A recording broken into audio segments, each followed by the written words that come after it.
এখানে দাঁড়াবেন না, জুতো পরে ভিতরে প্রবেশ করুন। জুতা পরে বসুন, জুতা পরে ভিতরে প্রবেশ করুন। জুতা খুলবেন না, এখানে ভিতরে জুতো পরে প্রবেশ করুন। ভগবানকে দর্শন করুন, ভগবানকে দর্শন করুন। আর ভগবানের আপনার মহাপ্রসাদ গ্রহণ করুন। আর এখানে এই মহাপ্রসাদ ভগবানের কাছে ঘুরে থাকেন। আমি মহারাজ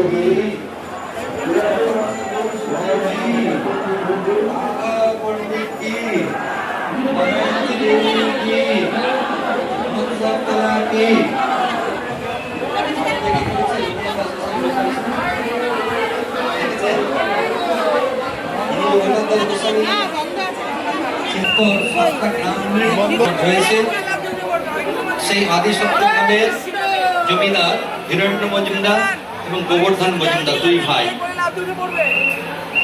তো হিরণ্য মজুমদারের কোনো পুত্র নেই। গোবর্ধন মজুমদারের একটি পুত্র, তার নাম হচ্ছে রঘুনাথ। জমিদারের ছেলে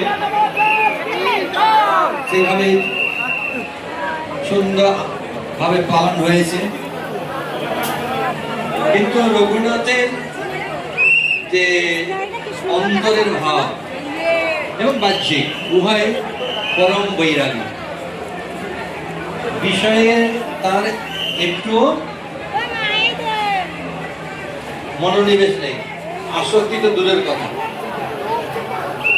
বিষয়ে তার ভালো লাগে না। ছোটবেলার থেকে বিষয়ের প্রতি সম্পূর্ণ অনাসক্ত।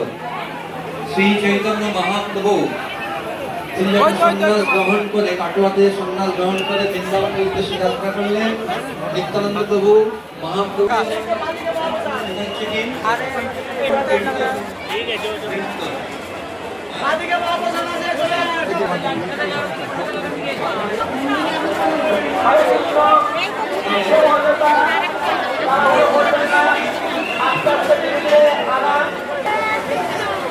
বাস বাস বাস বাস আমাদের ফ্যামিলি চলে আসো। এখানে একই জায়গা।